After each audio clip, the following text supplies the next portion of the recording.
नजर डालो इस क्वेश्चन पे। क्वेश्चन नंबर 33 बोल रहा है कि आपके सामने एक स्पीड टाइम ग्राफ है।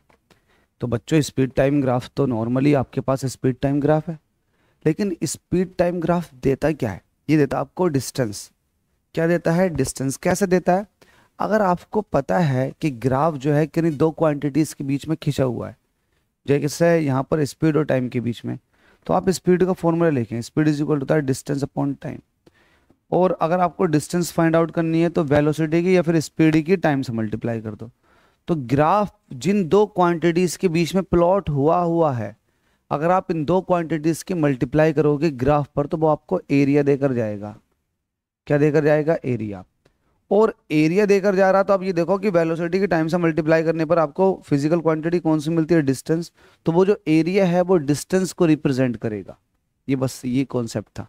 अब यहाँ पर कह रहा है कि 1000 किलोग्राम की एक कार है, वो कुछ इस तरह चल रही है। तो what is the distance travelled by the car in first 2 second? शुरुआत के 2 सेकेंड में कार ने कितना डिस्टेंस ट्रैवल किया है वो बताओ, फर्स्ट 2 सेकेंड में। तो आप बता दोगे शुरू के 2 सेकेंड में। कैसे? एरिया फाइंड आउट करके। तो जो डिस्टेंस है वो क्या हो जाएगा? एरिया ऑफ ट्राइंगल ओ ए ई। ये क्या होता है? 1/2। बेस, बेस कितना है? 2, और हाइट कितनी है? 15। 2 से 2 कट के वैल्यू आ जाएगी 15 मीटर।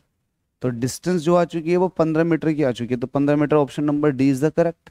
तो इस तरह से आप ये वाले क्वेश्चन भी लगा सकते हैं। तो ये भी इजी है क्वेश्चन, ये भी इजी है। ये भी ऐसे नहीं है कि बहुत ज़्यादा टफ हो, ये भी इजी क्वेश्चन है। लेकिन बस ये कि प्रैक्टिस करते रहोगे तो आप मजबूती पा जाओगे।